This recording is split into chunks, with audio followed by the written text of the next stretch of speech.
Everyone, welcome to ASP with biology classes. हम लोग यहाँ पे जूलॉजी का 10th क्लास का सिलेबस कंप्लीट करेंगे और हम लोग आज पहला चैप्टर जो कि हम लोग पूरा फुल चैप्टर स्टडी करेंगे। तो आइए देखते हैं। चैप्टर है 5th जो कि है जैव प्रक्रम। तो आइए समझते हैं जैव प्रक्रम क्या होता है। सभी जीवधारी में उनकी आधारभूत आवश्यकताओं की पूर्ति हेतु उनके शरीर में कुछ क्रियाएं चलती रहती हैं। देखो, जो सभी जीवधारी होते हैं उनके जीवन में आधारभूत क्रियाएं, बहुत सारी क्रियाएं होती हैं। चलना, दौड़ना और कार्य करना, वर्कआउट करना, ड्यूटी जाना, स्कूल जाना, सभी लोग अपने जीवन के अनुसार अपनी क्रियाएं संपन्न करते हैं। तो वो जीवन की जो क्रियाएं होती हैं वो संपन्न करने के लिए और मनुष्य के जीवित रहने के लिए जो कि क्या होती हैं, आवश्यक होती हैं। भाई, इंसान उठेगा नहीं, बैठेगा नहीं, चलेगा नहीं, खाएगा नहीं, तो वो जीवित कैसे रहेगा। तो ये सब क्रियाएं क्या होती हैं, मनुष्य के जीवित रहने के लिए, मनुष्य के जीवन के लिए आवश्यक होती हैं। तो जीवधारियों के शरीर में चलने वाली ये सारी जो प्रक्रियाएं होती हैं इनको क्या कहा जाता है, जैव प्रक्रम कहा जाता है। अब जैव प्रक्रम के उदाहरण क्या हैं, पोषण, श्वसन, परिवहन, उत्सर्जन। अब इसके अकॉर्डिंग आप एक डिफिनेशन और लिख सकते हैं कि सभी जीवधारी की दैनिक आवश्यकताएं से पोषण, श्वसन, परिवहन तथा वहन, उत्सर्जन, ये सारी क्रियाएं जो चलती रहती हैं, इस क्रिया को क्या कहते हैं, जैव प्रक्रम कहा जाता है। अब इसका एग्जाम्पल जो है हमारे चैप्टर के अकॉर्डिंग सबसे पहले है पोषण। न्यूट्रिशन है तो हम लोग न्यूट्रिशन समझते हैं। जीवों द्वारा पोषक पदार्थों से अपने शरीर की वृद्धि, विकास, अनुरक्षण करने की संपूर्ण प्रक्रिया क्या कहलाती है, पोषण कहलाती है। पोषण कहलाते जीवों द्वारा जो पोषक पदार्थ होते हैं, पोषक पदार्थ के माध्यम से जो ग्रहण किया जाता है, जैसे आपका पोटेशियम हो गया, सोडियम हो गया, ग्लूकोज हो गया, फ्रक्टोज हो गया, तो ये सब क्या है, ग्रहण किए जाते हैं। और इन सब पोषक पदार्थों से जो हमारे भोजन में होती है, आयरन, कैल्शियम, सब विटामिन्स होते हैं, मिनरल्स होते हैं, तो इनसे क्या होता है, हमारे शरीर का वृद्धि होती है, विकास होता है, अनुरक्षण होता है और ये सब क्या, ये जितनी संपूर्ण क्रियाएं मिलकर के क्या कहलाती है, पोषण कहलाती है। पोषण के आधार पर जीवों को दो समूहों में बांटा गया है। पहला है स्वपोषी, दूसरा है विषमपोषी। अब हम समझते हैं स्वपोषी क्या होता है, स्वपोषण क्या होता है। तो देखिए, पोषण का वह तरीका है जिसमें जीव अपने आसपास के वातावरण में उपस्थित सरल पदार्थ जो होते हैं, सरल पदार्थ क्या मतलब होते हैं, जैसे कार्बन डाइऑक्साइड हो गया, जल हो गया, वाटर हो गया, H2O कहते हैं जल को, जल का ये रासायनिक सूत्र है। और सनलाइट, सूरज की रोशनी के माध्यम से क्या करते हैं, अपना भोजन का निर्माण करते हैं। वो क्या कहलाते हैं, स्वपोषी पोषण कहलाता है। वो स्वपोषण करते हैं। स्वपोषण का मतलब होता है वो अपने भोजन के लिए किसी पे डिपेंड ना हो, स्वयं अपना भोजन बना लेते हैं। जैसे कि पेड़ पौधे, हरे पेड़ पौधे जो होते हैं वो प्रकाश संश्लेषण की उपस्थिति में अपने भोजन का स्वयं निर्माण करते हैं। जो आपकी एल्गी हो गई, नीले हरे शैवाल हो गए, तो ये भी क्या करते हैं, स्वयं भोजन का निर्माण करते हैं। समझेंगे प्रकाश संश्लेषण क्या होता है। देखो, प्रकाश संश्लेषण इस प्रक्रिया में स्वपोषी बाहर से लिए पदार्थ को ऊर्जा संचित रूप से परिवर्तित कर देते हैं। देखो, इसमें क्या होता है, जो स्वपोषी होते हैं वो बाहर से जो कार्बन डाइऑक्साइड, वाटर और ये सब ले रहे हैं, तो उनको क्या कर देते हैं, संचित रूप से परिवर्तित कर देते हैं। ये पदार्थ CO2 तथा H2O के रूप में क्या लिए जाते हैं, बाहर से कैसे लिए जाते हैं, CO2 और H2O के द्वारा लिए जाते हैं, के माध्यम से या फिर के रूप में लिए जाते हैं, जो सूर्य के प्रकाश तथा क्लोरोफिल की उपस्थिति में, सूर्य के प्रकाश में और क्लोरोफिल की उपस्थिति में क्या ग्लूकोज में परिवर्तित हो जाते हैं, ग्लूकोज बना लेते हैं। जैसे CO2 6, देखो 6 आगे लिखा है, इसका मतलब ये है कि जो C है, जो कार्बन है, वो कितने 6 है, O और 2, तो देखो 2 6 दूनी 12, 12 हो गई ऑक्सीजन, 6 हो गए कार्बन। तो ऐसे इसको देखा जाता है। तो इसमें क्या है, कार्बन डाइऑक्साइड के कितने 6 अणु लिए गए और जल के कितने अणु लिए गए, 6 अणु लिए गए। इसमें हाइड्रोजन कितने 12 हैं, इसमें ऑक्सीजन 12 है। तो किसके, सनलाइट, सूर्य की रोशनी में क्लोरोफिल का मतलब है जो पत्तियों का हरा रंग होता है उसमें क्लोरोफिल पिगमेंट पाया जाता है। तो जब इनकी रासायनिक क्रिया हुई तो यहाँ पे क्या बना, ग्लूकोज बना, प्लस क्या, 6 ऑक्सीजन के अणु, देखो 6 दूनी 12, 12 ऑक्सीजन के अणु क्या हो गए, बाहर निकल गए, बाहर उड़ गए। देखो ये एरो का निशान है, इसका मतलब होता है गैस, गैस वेपर फॉर्म में क्या हो गए, बाहर निकल गए। अब क्रियाएं क्या होती हैं क्लोरोफिल में? क्लोरोफिल द्वारा प्रकाश ऊर्जा को अवशोषित करता है। क्लोरोफिल जो होता है, जो पत्तियों का हरा रंग होता है, वो क्या करता है, प्रकाश की ऊर्जा को अवशोषित करता है। प्रकाश ऊर्जा को रासायनिक ऊर्जा में परिवर्तित करता है। और क्या करता है, प्रकाश ऊर्जा को किसमें, रासायनिक ऊर्जा में परिवर्तित करता है। जल को किसमें, जो H2O होता है, जल होता है, उसको हाइड्रोजन और ऑक्सीजन में क्या करता है, तोड़ता है। और फिर कार्बन डाइऑक्साइड जो होती है, जो कार्बन डाइऑक्साइड होती है, उसका अपचयन करके क्या, कार्बोहाइड्रेट का निर्माण करता है। अब क्लोरोप्लास्ट हम लोग समझेंगे क्या होता है। तो देखो पिगमेंट होते हैं, जो पेड़ के पिगमेंट होते हैं, तो उसमें क्या हम लोग क्लोरोप्लास्ट देखते हैं क्या होता है। पत्ती की अनुपस्थ काट को सूक्ष्मदर्शी द्वारा अवलोकन करने पर कुछ कोशिकाओं में हरे बिंदु दिखाई देते हैं। जैसे ये पत्ती हुई, ये लीफ हुई, ये क्या हुई, पत्ती हुई। इसकी अनुप्रस्थ काट का मतलब होता है इसको आधा काट करके माइक्रोस्कोप जो होता है उसकी मदद से जब देखा जाए, माइक्रोस्कोप की मदद से जब देखा जाए, तो उसमें कुछ हरे क्या होते हैं, बिंदु दिखाई देते हैं। कोशिकाओं में हरे क्या बिंदु दिखाई देते हैं। ये हरे रंग के बिंदु क्या कहलाते हैं, कोशिकांग। देखो कोशिका में जो बिंदु होंगे क्या कहलाएंगे, कोशिकांग। क्योंकि कोशिका के अंदर है तो कोशिका का अंग है, तो कोशिका क्या होंगे, कोशिकांग दिखाई देते हैं, जिन्हें क्या कहते हैं, हरित लवक या क्लोरोप्लास्ट कहा जाता है। पत्ती की सतह पर जो छोटे छोटे छिद्र दिखाई देते हैं, जैसे ये पत्ती है, इसमें छोटे छोटे छोटे छोटे छिद्र दिखाई देते हैं, इनको क्या कहते हैं, रंध्र कहते हैं। रंध्र क्या होता है, सांस लेने, पत्तियों को क्या सांस लेने में मदद करता है। वाष्पोत्सर्जन की क्रिया भी इसी से संपन्न होती है और गैसों का आदान प्रदान भी होता है। ठीक, गैसों का आदान प्रदान भी इन्हीं रंध्रों के माध्यम से होता है। और पत्तियों को फूड ऑफ फैक्ट्री बोला जाता है प्लांट का, तो ये भी याद रखना। अब जैसे इन्होंने दिखाया, ये देखो डायग्राम है, ये इसके लिए है, इसके साइड में है, तो ये जब क्या हो गया, जो दोनों से मिलते हैं इसको कहते हैं द्वार कोशिकाएं। ये जो बीच में है इसको कहते हैं रंध्र छिद्र, और जो ये साइड में दिख रहे हैं इनको क्या कहते हैं, कोशिकाएं। हरित लवक क्लोरोप्लास्ट कहा जाता है। अब कार्य क्या है रंध्र के, तो रंध्र के कार्य देखो, अब अभी इससे पहले भी हमने आपको बताया क्या होता है, प्रकाश संश्लेषण द्वारा गैसों का आदान प्रदान अधिकांश भाग क्या करते हैं, रंध्र करते हैं। वाष्पोत्सर्जन की प्रक्रिया भी इन्हीं रंध्र के माध्यम से संपन्न होती है। अब नेक्स्ट टॉपिक हम लोग देखेंगे विषमपोषी पोषण क्या होता है। विषमपोषी, अभी हम लोग पढ़ रहे थे समपोषी, अब हम लोग पढ़ेंगे क्या, विषमपोषी क्या होता है। विषमपोषी में मनुष्य आ जाते हैं, जानवर आ जाते हैं। क्या होते हैं, मनुष्य आ जाते हैं, जानवर एनिमल्स आ जाते हैं, कुछ पेड़ पौधे भी आ जाते हैं, कुछ पेड़ भी आते हैं। जैसे नेपेंथिस, आपने गठपरडी का पौधा सुना होगा, जो कीड़े मकोड़ों को खाता है। कीड़े मकोड़ों को क्यों खाता है, क्योंकि उसके अंदर नाइट्रोजन का स्थिरीकरण नहीं हो रहा है, और जब नाइट्रोजन की कमी हो रही है तो नाइट्रोजन की पूर्ति करने के लिए क्या करता है, कीड़े मकोड़ों को खाता है। इस वजह से कुछ पेड़ पौधे भी बोले जाते हैं। अब हम लोग देखते हैं विषमपोषी क्या होता है। पोषण की वह प्रक्रिया जिसमें जीव अपने भोजन का निर्माण क्या करता है, स्वयं नहीं करता है, क्या स्वयं नहीं करता है, तथा पौधों या जंतुओं पर निर्भर रहता है। भाई पौधे भी खाते हैं मनुष्य जानवर देख लो, और पौधे भी कुछ होते हैं जो क्या कीड़े मकोड़े खाते हैं, जैसे नेपेंथिस गठमंडी सुना आपने अभी। जंतुओं पर निर्भर रहते हैं। इन पादपों को क्या कहते हैं, विषमपोषी कहते हैं। क्या कहते हैं, जो ये पादप होते हैं, जो ये जंतु होते हैं, इनको क्या कहते हैं, विषमपोषी कहते हैं। तथा ये जो क्रिया होती है इसको कहते हैं विषम पोषण कहा जाता है। जो ये देखिए, जो लिप्स की अनुप्रस्थ काटी गई थी, तो इसको जब माइक्रोस्कोप से इसको पत्ती को ऐसे करके इसको कट कर दिया गया। जब कट कर दिया गया, जो ये पत्ती में जो ये बीच की डंडी होती है, इसमें फ्लोएम और जाइलम, इसको कहते हैं संवहन बंडल। क्या कहते हैं, संवहन बंडल। फ्लोएम जाइलम, जाइलम का कार्य होता है जल ले जाना, फ्लोएम का कार्य होता है भोजन को पूरे पेड़ में पहुंचाना। तो और जाइलम क्या करता है, पूरे पेड़ को जल, हर एक कोशिका को जल देता है। और जो ये बीच की हो गई, इसको मध्यसिरा कहा जाता है। ये जो साइड, इसको पर्णपटल कहा जाता है।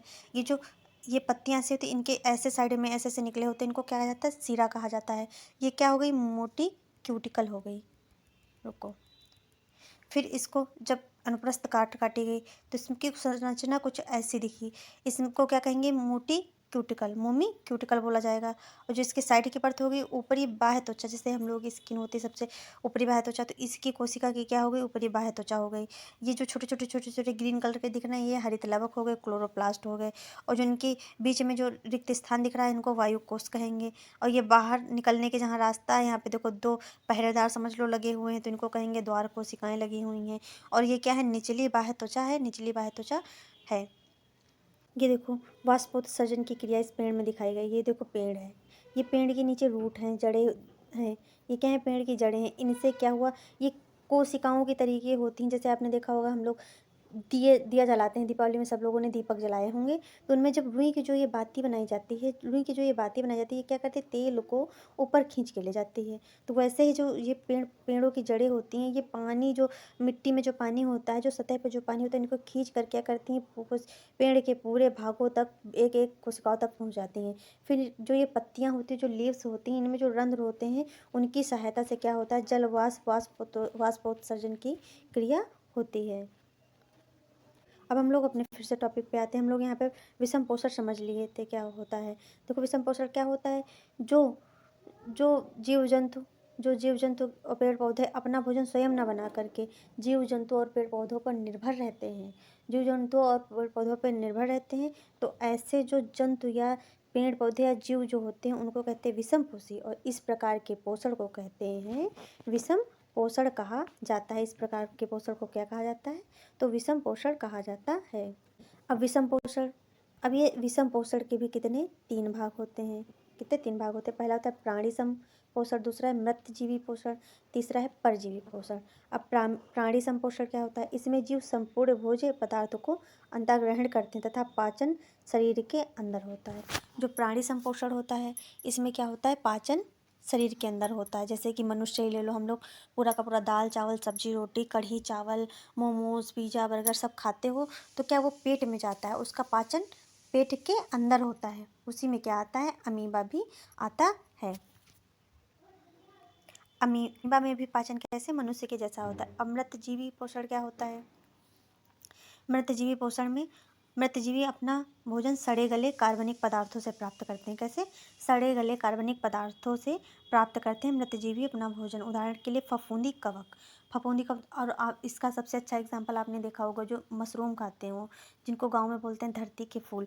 तो क्या देखा होगा, जैसे लकड़ी पड़ी हुई है, लकड़ी पड़ी वो सड़ गई तो फिर सड़ने के बाद उनके ऊपर छोटे छोटे ये मशरूम के क्या होते हैं, पौधे, मशरूम के छोटे छोटे पौधे निकल आते हैं। तो ये भी क्या मृतजीवी का एक अच्छा एग्जाम्पल है। अब परजीवी पोषण क्या होता है, परजीवी अन्य जीवों के शरीर के अंदर या बाहर रहकर उनको बिना मारे उनसे अपना भोजन प्राप्त करते हैं, वो कहलाते हैं परजीवी। जैसे जोंक मच्छर, और जो मनुष्य की आंत में देखो कुछ कीड़े जो फीताकृम टाइप फॉर्म पाए जाते हैं, टीनिया सोलियम वगैरह, ये भी क्या है, परजीवी हैं, जो कि मनुष्य के इंटरनल आंतरिक अंदर रहने वाले परजीवी हैं। ये बाहर रहने वाले परजीवी हैं, जैसे जोंक और मच्छर है। तो ये क्या करते हैं, मनुष्य को नुकसान तो पहुंचाते हैं पर मारते नहीं हैं। टीनिया सोलियम जैसे हो गया तो अंदर रहता है, खून चूसा करता है, पर धीरे धीरे जब ज़्यादा ही हो जाएंगे तो क्या, मृत्यु तो हो ही जानी है। तो कुछ मात्रा में जब होते हैं, जैसे जूं वगैरह हो गए ज़्यादा, बहुत ही ज़्यादा मात्रा में, तो इंसान धीरे धीरे करके जोंक एक शरीर में खूब सारी चिपका दो खूब सारी, तो इंसान मरेगा तो, पर एक दो चिपके तो कितनी जोंक चिपका कर आदमी जाएगा ही कहाँ, पहले बार छुड़ा ही देगा है। तो क्या करते हैं खून जैसे जोंक है खून चूसती है, मच्छर भी खून पीता है। तो क्या, परजीवी पोषण हो गया। कैसे हो गए, परजीवी हो गए। परजीवी मतलब हमारे सर में रहते हैं, हमारे शरीर में किसी अंग में रहते हैं, बाहर रहते हैं या अंदर रहते हैं, वो परजीवी हैं। ठीक, तो परजीवी जोंक और मच्छर हो गए। अब हम लोग पढ़ेंगे अमीबा में पोषण। किसमें, अमीबा में पोषण। अमीबा क्या भोजन को पादप की सहायता से पकड़ता है। सबसे पहले हम लोग अमीबा का डायग्राम देखो बना लेते हैं। अमीबा की सेव रेगुलर नहीं होती, इरेगुलर होती है। तो ये जो साइड में ऐसे ऐसे निकलते हैं इनको ही कहते हैं पादप। क्या कहते हैं, पादप कहते हैं। तो जैसे कि ये पादप हो गए, तो अब ये पानी में तैर रहा है, ये भोजन यहाँ पे आया, तो ये अपना सेव ऐसे करके ऐसे ऐसे करके इस भोजन को क्या करेगा, इसमें निगल जाएगा। इसको क्या करेगा, निगल जाएगा। तो क्या होते हैं, ये भोजन को किसकी, पादाप की सहायता से पकड़ता है। ये भोजन को किसकी, पादाप की सहायता से पकड़ता है। और क्या करता है, खाद्य रितिका का निर्माण करता है, जिसको फूड वैक्यूल बोलते हैं। जटिल पदार्थों का विघटन किसमें करता है, सरल सरल पदार्थों में करता है। बचा हुआ अपच कोशिका की सहायता से भेजकर उसे क्या करता है, निष्कासित करता है। जब इसके अंदर पूरा डाइजेस्ट हो जाता है तो इसकी कोशिकाएं क्या फट जाती हैं, फट करके जितना वेस्ट मटेरियल होता है वो सब बाहर निकल जाता है। ये देखिए अमीबा है। अमीबा जो है इरेगुलर साइज का है, क्या इरेगुलर है, कहीं इसका ऐसे होता जाता है तो कहीं ऐसे, कहीं ऐसे। देखो ये इसमें एक न्यूक्लियस पाया जाता है, ठीक, ये न्यूक्लियस पाया जाता है। ये जो है, ये खाद्यदानी, जो फूड आ रहा है, जो फूड आ रहा है, जो खाना आ रहा है। जब खाना देखा अमीबा, कह रहा आजा आजा आजा तू आ।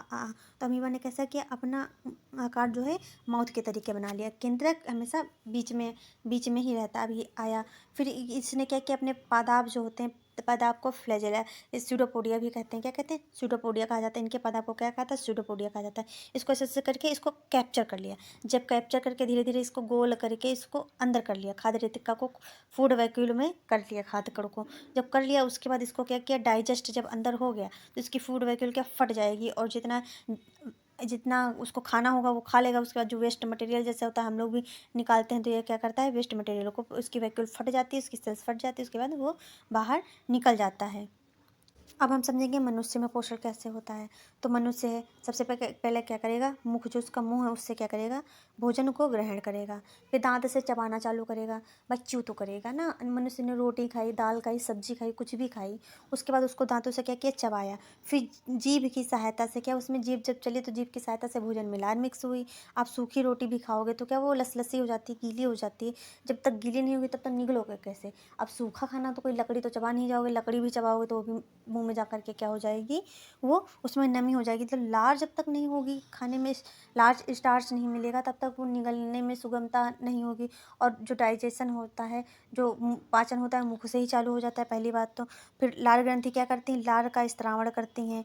स्टार्च प्लस लार एमाइलेज मिलकर के क्या सरल शर्करा में बदल जाते हैं। देखिए यहाँ से क्या हुआ, डाइजेशन की प्रोसेस चालू हो गई। उसके बाद क्या करते हैं, ग्रसिका, जिसको कहते हैं ग्रसिका, जिसको कहा जाता है इसोफेगस। मुंह से अमाशय तक भोजन ग्रसिका के संकुचन गति द्वारा ले जाया जाता है। भाई ग्रसिका में जब भोजन आया तो ग्रसिका से फैली सुकड़ी फैली सुकड़ी फैली सुकड़ी, तो उसमें संकुचन हुआ। उसके बाद क्या, भोजन अंदर गया।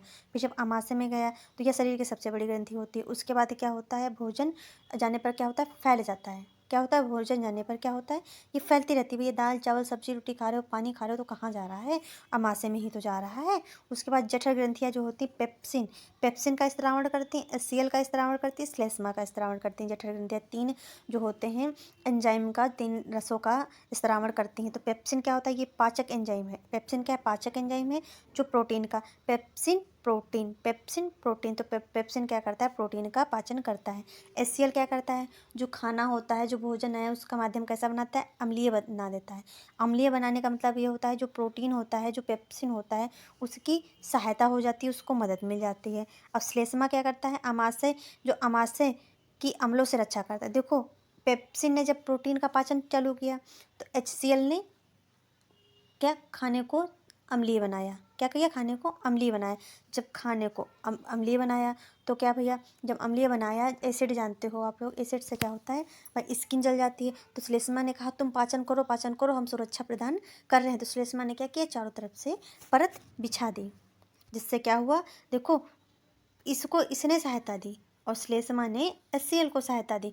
तो एक दूसरे की सहायता से कार्य यहाँ पर संपन्न हो रहा है। जैसे कि हम लोग अपनी फैमिली में एक दूसरे की सहायता से कार्य को संपन्न करते हैं, वैसे यहाँ पर भी क्या, एक दूसरे की सहायता से वर्क कंप्लीट हो रहा है। अब देखते हैं छोटी आंत। छोटी आंत जो होती है, क्षुद्रांत जिसको बोलते हैं, यहाँ पे पूर्ण पाचन होता है। पूर्ण पाचन की क्रिया संपन्न क्षुद्रांत में, छोटी आंत में हो जाती है। अब क्षुद्रांत में यकृत होता है, पित्तरस होता है, और पित्त लवण इमल्सीकरण की क्रिया होती है। तो देखो यकृत, यह पित्तरस और पित्त लवण का निर्माण करते हैं। यकृत का क्या कार्य होता है, यह पित्तरस और पित्त लवण का निर्माण करता है। फिर पित्तरस भोजन को क्या करता है, अम्लीय बना देता है। कभी देखा होगा वोमिटिंग आती है तो खट्टा खट्टा सा लगता है, तो क्या करता है, वो अम्लीय बना देता है।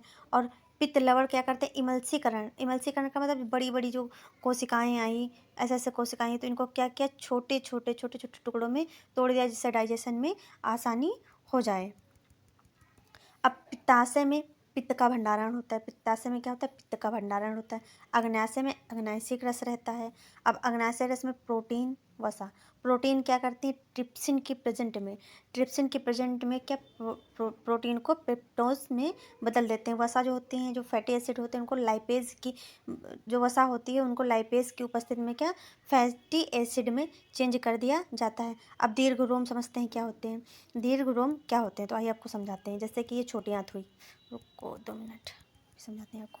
ये छोटी आंत हुई, ये छोटी आंत हुई, इसमें ऐसे छोटे छोटे ऐसे ऐसे फिंगर लाइक जो संरचना होती है, इसको कहते हैं दीर्घ रोम कहा जाती है। अंगुली नुमा संरचना होती है जो अवशोषण का क्षेत्रफल बढ़ाती है। क्या करती है? अवशोषण का क्षेत्रफल। ऐसे ऐसे ये इधर हिलती डुलती रहती है, तो यहाँ पे अवशोषण का क्या होता है? क्षेत्र बड़ा होता चला जाता है। अब इसको डायग्राम के माध्यम से देखते हैं। ये देखिए डायग्राम, इसके ये मुंह बना हुआ है, ठीक। यहाँ पे क्या है? नाक है, नाक है, यहाँ पे मुख है। तो मुख से जब भोजन ग्रहण किया तो कहाँ आया? ग्रसिका में आया। ग्रसिका में आने के बाद ये देखो यहाँ पे क्या होते हैं? लंग्स होते हैं। क्या होते हैं? फेफड़े होते हैं। फेफड़ों के ऊपर क्या? रिब्स होती हैं। और रिब, ये फेफड़ों के नीचे क्या? डायफ्राम लगा होता है जो कि श्वसन क्रिया में मदद करता है। और ये क्या हो गया? अमाशय हो गया। ये हो गया पित्त हो गया। पित्ताशय क्या होता है? पित्त का भंडारण करता है। और ये क्या हो गई? पित्त नली हो गई। ये हो गया यकृत। ये क्या हो गया? यकृत हो गया। और ये हो गया जो ये छोटा सा ये दिख रहा है साइड में, ये क्या हो गया? अग्नाशय हो गया। ये क्षुद्रांत हो गई, छोटी आंत। छोटी आंत के बीच में क्या होती है? बड़ी आंत होती है। ये छोटी आंत हो गई। और ये क्या हो गई? ये बड़ी आंत हो गई। ये बड़ी, फिर ये क्या बना होता है? यहाँ पे एनस बना होता है। तो ये हो गया मनुष्य के पाचन तंत्र का डायग्राम। अब आइए आगे देखते हैं नेक्स्ट। अब हम समझते हैं श्वसन क्या होता है, रेस्पिरेशन क्या होता है। तो भोजन से ऊर्जा उत्पादन के लिए कोशिकाओं में भोजन के विखंडन को क्या कहते हैं? श्वसन कहा जाता है। मतलब श्वसन एक और श्वासोच्छ्वास जिसे कहते हैं। सांस को लेना और सांस को निकालना, दोनों प्रक्रियाएं क्या कहलाती हैं? मिलकर के श्वसन कहलाती हैं। श्वसन बनते एक सांस ले ही लो, छोड़ो ही ना, तो श्वसन नहीं हुआ। लेना और छोड़ना, ऐसे लिया छोड़ा, तो क्या कहलाएगी? श्वसन कहलाएगा, रेस्पिरेशन कहलाएगी। अब श्वसन, श्वसन कैसा होता है? एक वायवीय होता है। क्या होता है? वायवीय होता है। और एक अवायवीय होता है। एक वायवीय श्वसन होता है, एक अवायवीय श्वसन होता है। तो ये दोनों प्रकार के श्वसन मनुष्य में होते हैं। अब आप लोगों ने सोचो कि अरे वायु में तो हम लोग श्वसन करते हैं, पर अवायवीय श्वसन क्या होता है? तो देखा होगा कभी हम लोग दौड़ते हैं, जब खूब तेज से दौड़ते हैं, या फिर कोई दौड़ते हैं, जिम करते हैं, कोई वर्कआउट करते हैं, कभी रेस करके दौड़ करके देखा होगा तो हम लोगों को क्या, जब रुकते हैं बहुत तेज तेज से सांस लेते हैं, बहुत क्या तेज तेज से जब सांस लेते हैं, तो उसमें क्या होता है? जो हमारी सेल्स होती हैं वो अवायवीय श्वसन करती हैं। अवायवीय श्वसन में क्या? लैक्टिक एसिड बनता है। लैक्टिक, तभी तो शरीर में क्या दर्द उत्पन्न हो जाता है। और धीरे धीरे जब गुनगुने पानी से जैसे नहाओगे तब उस दर्द में आराम मिलता है। तो लैक्टिक एसिड फिर से अप बदल जाता है, फिर से अपनी पुनः अवस्था में आ जाता है। तो वायवीय श्वसन हो गया, अवायवीय। अब इसमें क्या होता है? शॉर्ट नोट में ये क्वेश्चन आ सकता है, इंपॉर्टेंट है। तो शॉर्ट नोट में पूछा गया वायवीय श्वसन और अवायवीय श्वसन में क्या अंतर बताइए। तो सबसे पहला पॉइंट है वायवीय श्वसन में ऑक्सीजन की उपस्थिति में होता है। सबसे पहले याद रखिए, ऑक्सीजन की उपस्थिति में वायवीय श्वसन। अवायवीय मतलब ऑक्सीजन क्या होगी? अनुपस्थित होगी।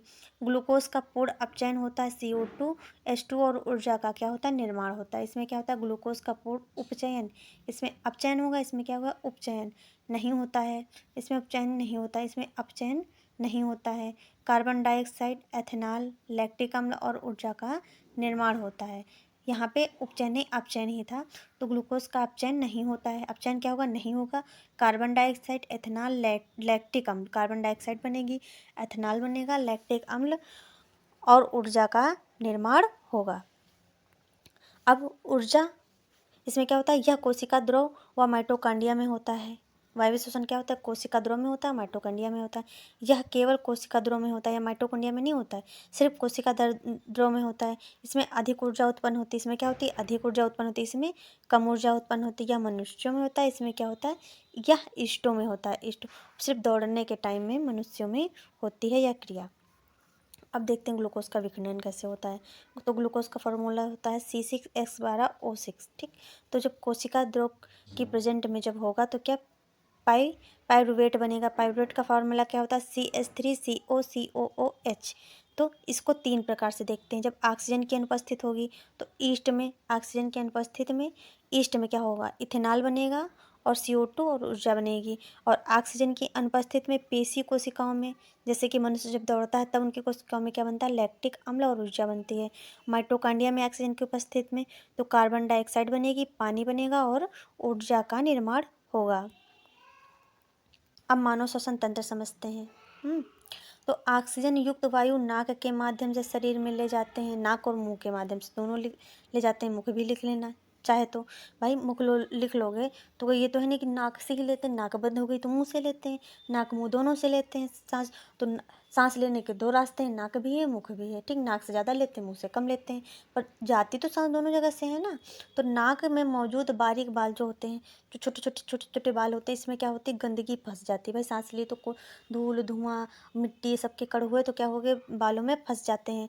और बाल जो होते हैं ये क्या? फेफड़ों तक छनी हवा को पहुंचाते हैं, फिल्टर हवा को पहुंचाते हैं। जैसे फिल्टर का वर्क क्या होता है? देखा होगा आपने घरों में RO लगा है, तो RO क्या होता है? गंदगी को छान देता है, उसके बाद पानी हम लोग पीते हैं। तो उसी तरीके क्या होता है? जो बाल होते हैं, जो रोम होते हैं, ये गंदगी को अलग कर देते हैं, इन्हीं में चिपका लेते हैं। उसके बाद क्या? नोज़ी बनती है जो बाहर निकलती है। तो क्या? छन के हवा जाती, वरना समझ लो जब हम लोगों की नाक में इतनी नोज़ी निकलती है भाई, तो लंग्स में अगर यही जम जाएगी तो नुकसान होगा, इंसान बीमार पड़ जाएगा, अस्थमा वगैरह की शिकायतें हो जाएंगी।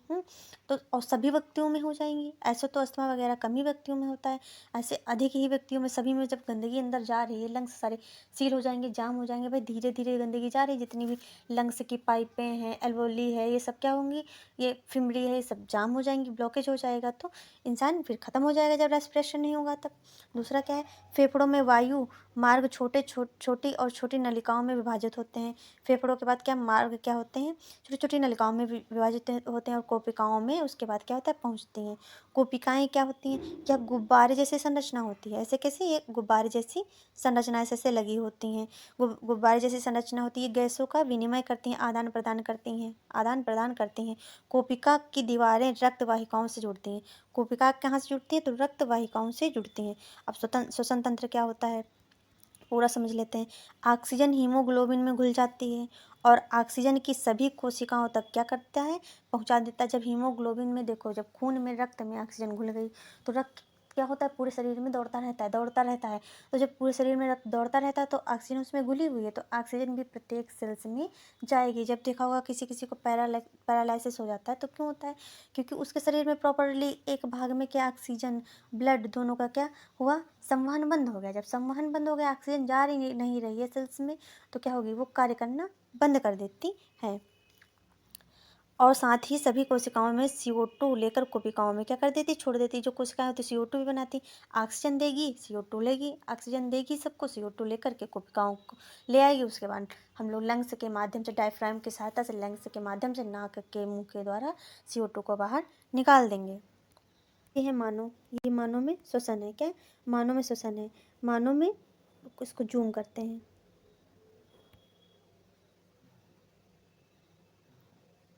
ये मानव में श्वसन है। नासा द्वार है, ये मुख द्वार है, दोनों से हवा गई, फिर कहाँ गई? ग्रसनी में गई, फिर कंठ में गई, फिर श्वास नली में गई, ट्रैकिया जिसको कहते हैं। हाँ, कीट जो होते हैं वो ट्रैकिया से श्वसन करते हैं। और उपास्थि वलय है। क्या है? उपास्थि वलय है। उसके बाद देखो यहाँ पे फुफ्फुस है, ये क्या है? रिब्स हैं, पसलियाँ हैं। ये नीचे क्या दिख रहा है? ये डायफ्राम दिख रहा है। ये क्या है? श्वास निकाय हैं। ये जो गोल गोल दिख रही हैं ये क्या है? कुपिकाएँ हैं, गुब्बारे की जैसी संरचना। ये क्या है? श्वसनी है। अब हम लोग इधर कोशिकाओं को देखते हैं। ये देखिए, देखो जो ये गुब्बारे की जैसी गुच्छे में संरचनाएं दिख रही हैं, इनको क्या कहते हैं? कोशिकाएं कहते हैं। इनमें क्या? ऑक्सीजन जो होती है भरी रहती है और ये किससे जुड़ती हैं? ये रक्त वाहिकाओं से जुड़ी हुई होती हैं। अब हम लोग पढ़ेंगे संवहन क्या होता है, संवहन या वहन क्या होता है। तो मानव में भोजन, ऑक्सीजन व अन्य आवश्यक पदार्थों की सभी अंगों तक पहुँचाने वाले मानव में भोजन, ऑक्सीजन व अन्य आवश्यक पदार्थों को सभी अंगों तक पहुंचाने वाले तंत्र को क्या कहा जाता है? संवहन कहा जाता है। मतलब मानव शरीर में सभी भोजन, जल, वायु जो पहुंचाया जाता है पूरी बॉडी में, उसको क्या कहते हैं? संवहन या वहन कहते हैं। वहन के कितने भाग होते हैं? 3 भाग होते हैं, हैं। अब वहन समझते हैं हम लोग। वहन के कितने भाग होते हैं? रक्त लसिका, रक्त नलिकाएं, हृदय। ठीक, 3 भाग होते हैं। अब रक्त लसिका समझ लेते हैं। रक्त लसिका में आरबीसी, जिनको रेड ब्लड सेल्स कहा जाता है, इसमें क्या होती है? O2 और CO2 का वहन क्या करती हैं? रेड ब्लड सेल्स करती हैं। अभी आपने पढ़ा था हीमोग्लोबिन रक्त में घुल जाती है, वायु जो होती है ऑक्सीजन घुल जाती है, उसके बाद घुल करके सभी कोशिकाओं तक पहुंचा देते हैं। जब पहुंचाने के बाद क्या सभी कोशिकाओं से CO2 लेकर के बाहर निकाल देती है। तो आरबीसी क्या करती है? O2 और CO2 का वहन करती है। WBC क्या करती है? WBC वाइट ब्लड सेल्स क्या करती हैं? जो शरीर हवा के साथ या भोजन के साथ जो कीटाणु आते हैं, जो रोगाणु आते हैं, जो कि हमारे शरीर को क्या नुकसान पहुंचाते हैं, तो उनसे लड़ने में मदद कौन करती है? रोगाणु। जैसे कोई आया, बाहर से आया, तो उसने क्या, दुश्मन आ गए, दुश्मन के आगे अपनी संख्या बढ़ा दी, अपनी संख्या क्या कर दी? बढ़ा दी, और उसको मार मार करके क्या किया? चल तू बाहर निकल। तो उसको WBC का वर्क होता है रोगाणुओं से लड़ना, जिससे हमारे शरीर को क्या हो? रक्षा प्रदान हो, प्रतिरक्षा तंत्र को मजबूत बनाते हैं। प्लेटलेट्स क्या होता है? रक्त का थक्का। अब चोट लग गई, कहीं घूमने गए, दौड़ने गए, चोट लग गई, तो जैसे ही चोट लगी, प्लेटलेट्स ने क्या किया? जैसे चोट लगी तो प्लेटलेट्स ने क्या किया? रक्त का थक्का बना दिया, ताकि खून ज़्यादा ना बहे। खून ज़्यादा बह जाएगा तो इंसानी की मृत्यु हो जाएगी। अब प्लाज्मा क्या होता है? प्लाज्मा में 90% जल होता है, शेष क्या होता है? प्रोटीन होता है। लसिका समझते हैं सेकेंड नंबर। लसिका क्या होती हैं? तो यह एक तरल द्रव ऊतक है। कैसा? तरल द्रव ऊतक है, जो संवहन में सहायता करता है। किसमें सहायता करता है? संवहन में सहायता करता है। रक्त नलिकाएं, रक्त नलिकाओं के 2 भाग होते हैं, धमनी और सिरा।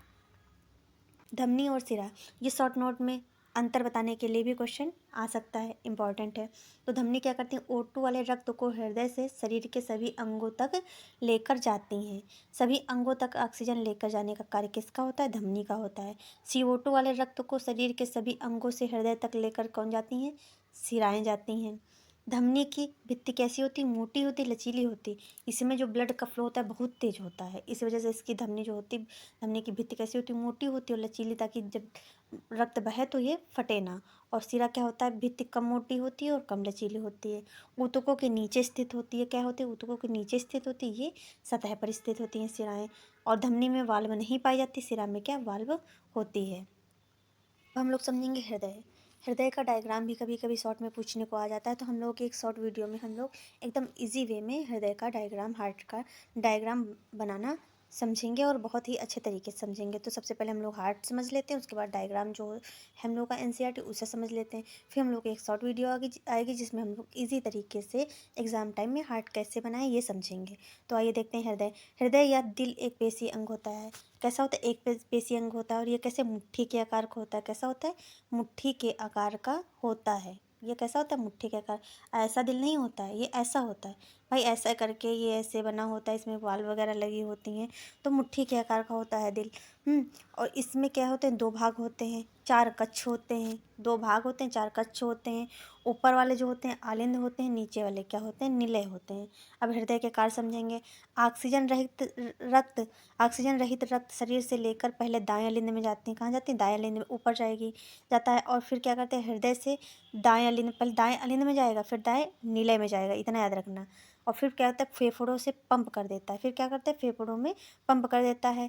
फिर रक्त फेफड़ों से ऑक्सीजन लेकर बाएं अलिंद में जाएगा। कहाँ जाएगा? बाएं अलिंद में जाता है। फिर ऑक्सीजन युक्त रक्त को शरीर में बाएं निलय के द्वारा बाएं अलिंद में जाएगा, फिर बाएं निलय में जाएगा, फिर महाधमनी से पंप कर दिया जाता है। ये देखिए जो हमारे ये देखिए हमारे जो NCERT में डायग्राम दिया हुआ है, क्या है? ये देखो धमनी है।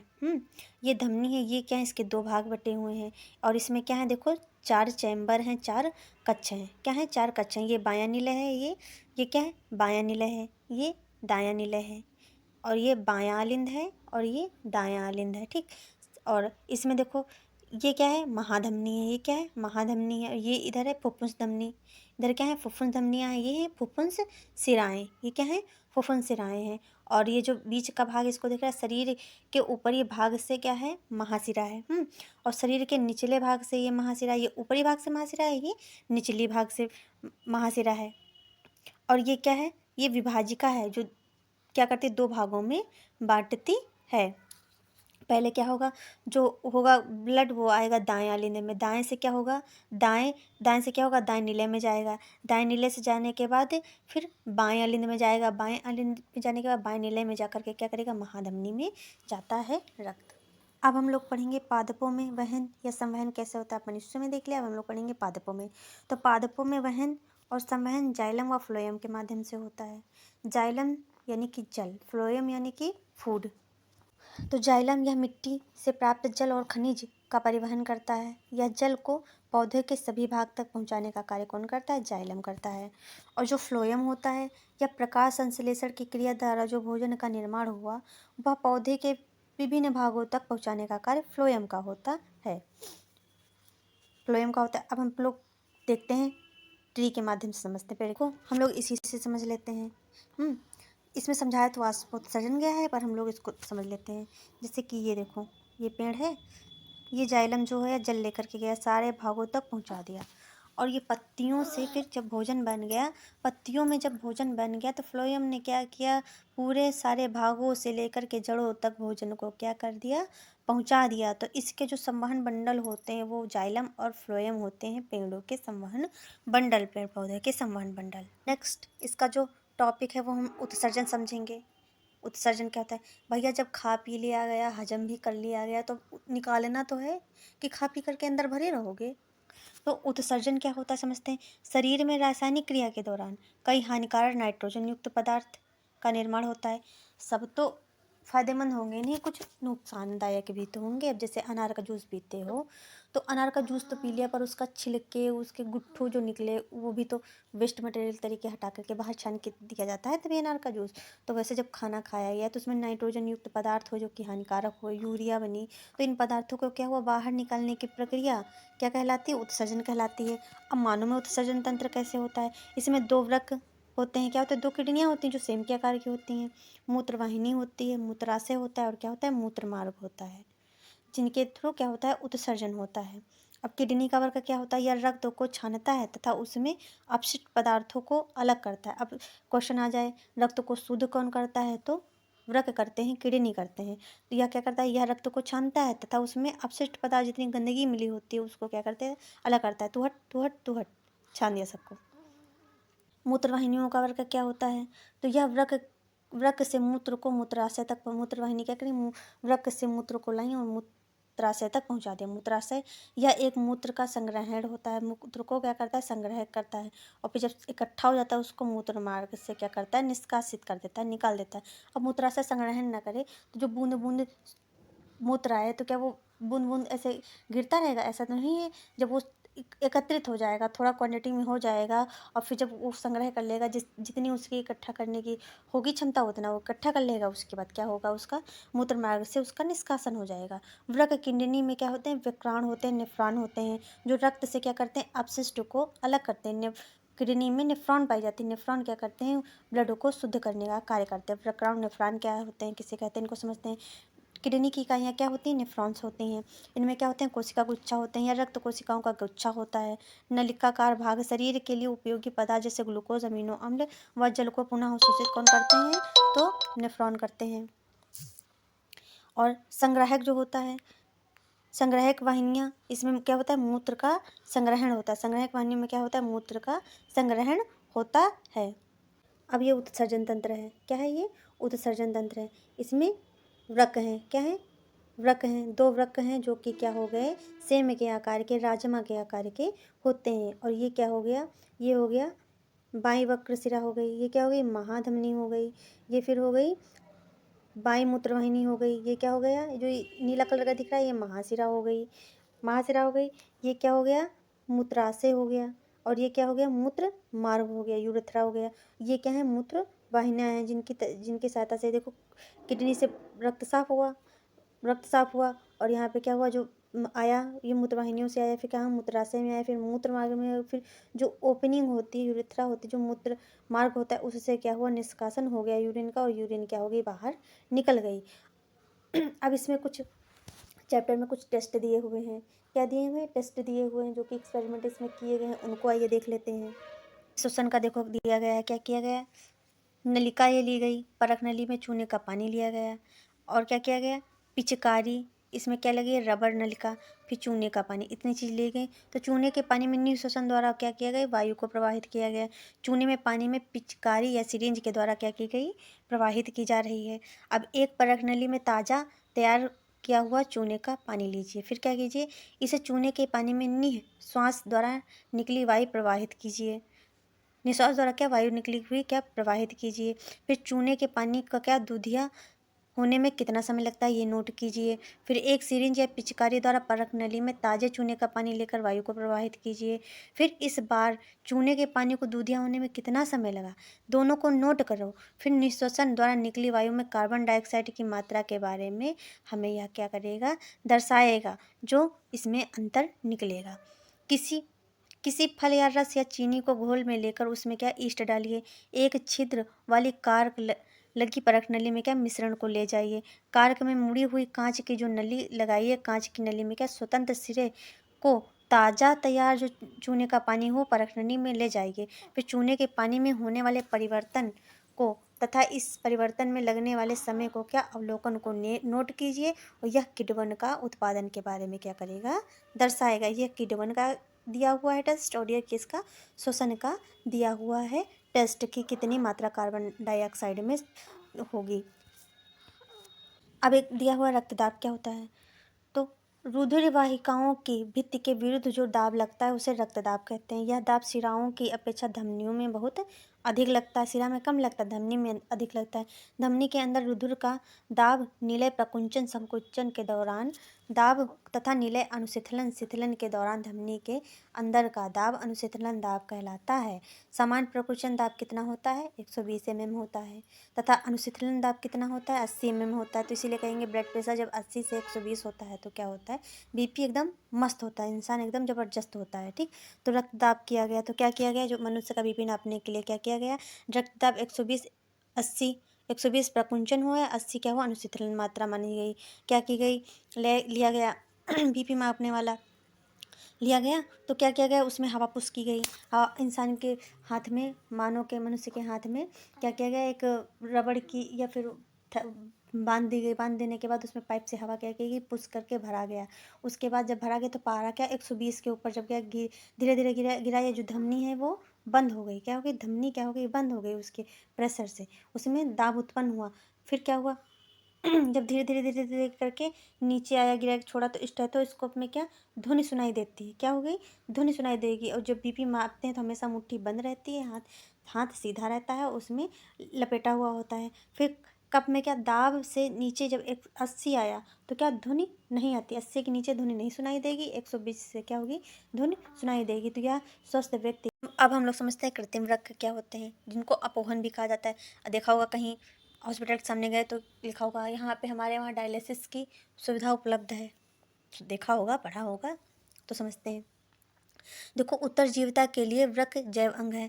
जीवित रहने के लिए क्या, वृक्क एक जैव अंग है।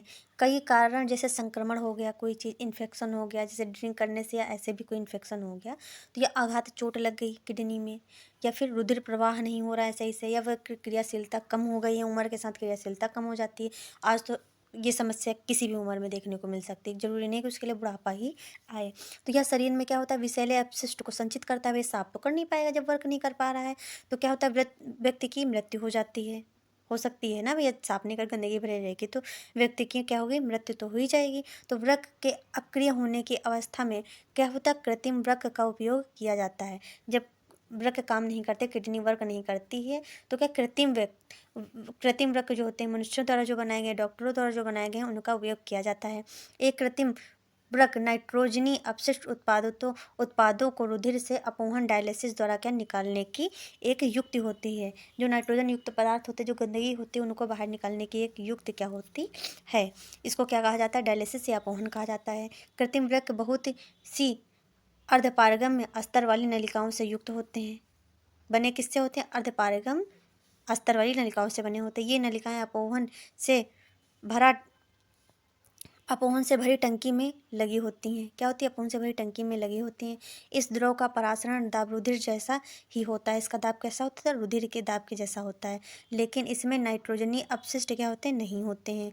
रोगी के रुधिर को इन नलिकाओं से प्रवाहित किया जाता है। जो मनुष्य का जो ब्लड होता है उसको क्या किया जाता है, इस नलिकाओं से प्रवाहित किया जाता है।